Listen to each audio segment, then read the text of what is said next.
Hello students, today we are going to learn Gauss law of magnetization. So let us begin. The magnetic field B is continuous. If the magnetic field B is continuous, then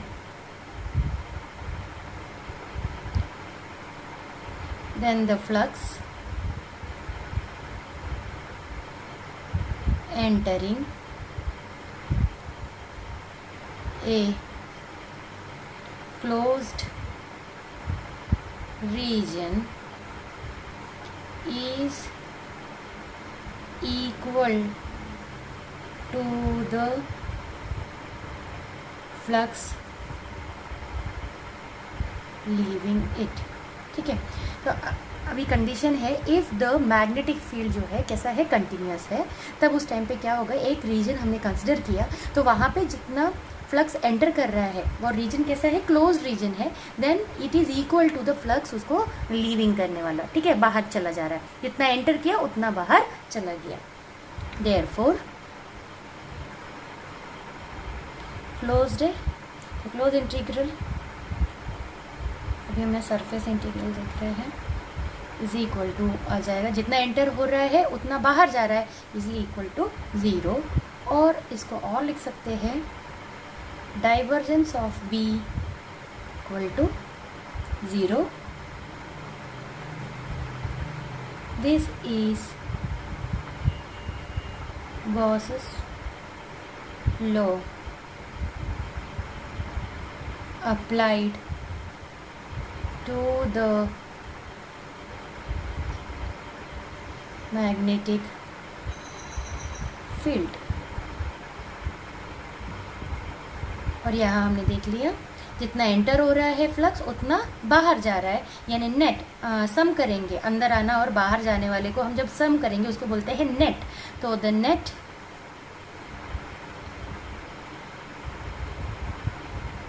magnetic flux of any closed surface is always 0. For a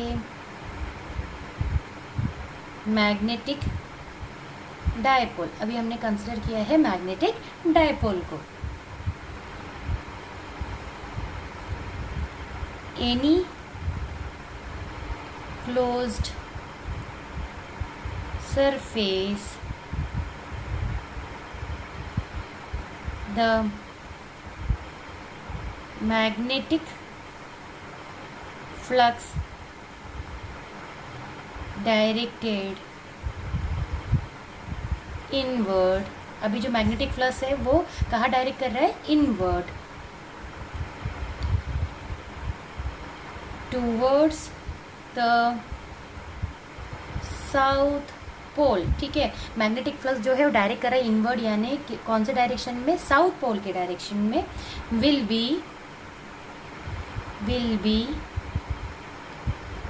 equal to the flux outward. ठीक है, will be equal to the flux outward जा रहा है, क्योंकि यहाँ inward बोला है तो यहाँ आउटवर्ड आप कहाँ रहेगा, फ्रॉम, कहाँ से, टूवर्ड जा रहा है, कहाँ से जा रहा है,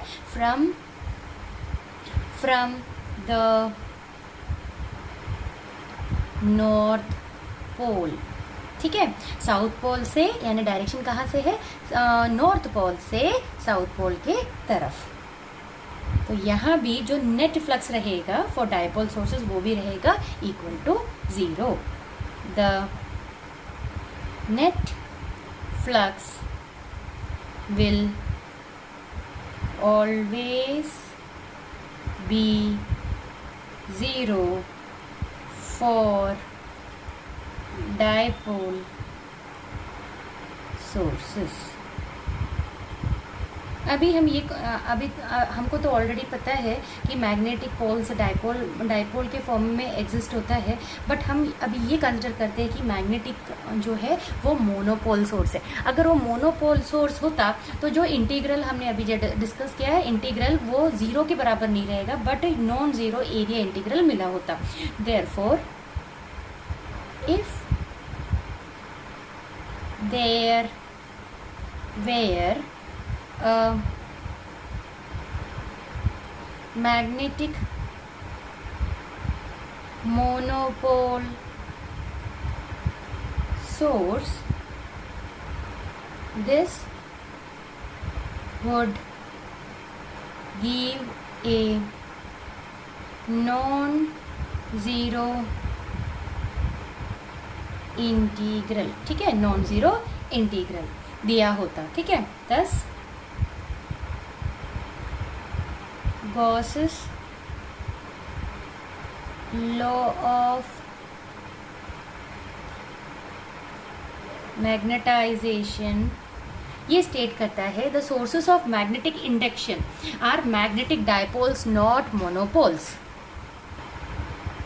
that the sources of magnetic induction, उसे हम डिनोट करते हैं B से, are magnetic dipoles not monopoles। ठीक है, फॉर टाइम बीइंग हमने ये कंसिडर किया कि मैग्नेटिक डायपोल एग्जिस्ट नहीं हो रहा। अगर मैग्नेटिक डायपोल एग्जिस्ट नहीं हो रहा, मैग्नेटिक जो ये है वो मोनोपोल के फॉर्म में है सोर्स, तो वहाँ पे क्या होता है, वो जो integration which is equal to B bar dot D S bar is equal to zero जो हमें मिला है, वहाँ पे हमें ज़ीरो ना मिलते हुए हमें मिलेगा एक नॉन ज़ीरो ये एरिया नॉन ज़ीरो इंटीग्रल मिला होता। ठीक है, यहाँ पे ये ज़ीरो नहीं होता। ठीक है, सो गॉस हमें ये बता रहा है कि गॉस लॉ ये magnetization says that the sources of magnetic induction B are magnetic dipole, magnetic monopole हो नहीं सकता, in order to prove that integral should be equal to zero. इन वैक्यूम हम जानते हैं B is equal to mu zero times H होता है, where mu zero is equal to 4 pi into 10 to the power -7 Bs per A। The permeability of vacuum, and if it is not a vacuum and in case of matter it will be equal to B is equal to mu 0 H plus M is equal to mu 0 H plus mu 0 M. This can be written as B0 plus mu 0 M, where B0 is equal to mu 0 H can be regarded as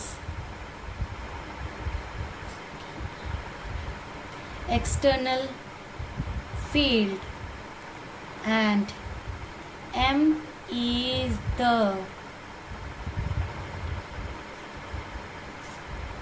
macroscopic magnetisation.